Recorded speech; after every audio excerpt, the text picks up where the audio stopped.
Presented by SS Films Motihari. Music by Saurabh Eswaria. Hello hello ठीक। अब भैया थोड़ा आवाज बढ़ाइएगा।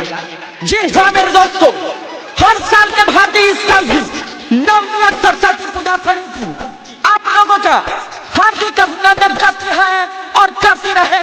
तो सज्जनों हाथ और प्रेम से बोलिएगा सरस्वती माता की जय, सरस्वती माता की।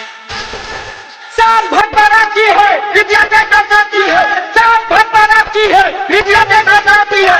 सरस्वती माता के दाता, सरस्वती माता के दाता, सरस्वती माता के दाता।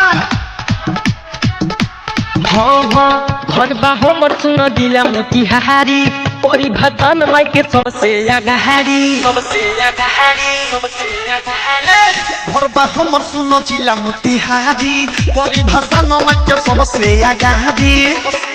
जदी करी रुकावट लफुआ सन के टोली। सुना हम लाइसेंस ले लफुआ है।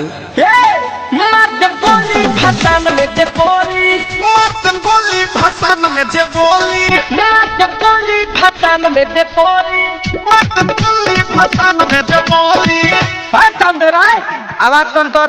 हाँ ये ठीक ना, मेरे धरती के जितने भी चलान है, अगर मेरी आवाज सुनना है तब तक पीछे नहीं जाना और तब बनाना है,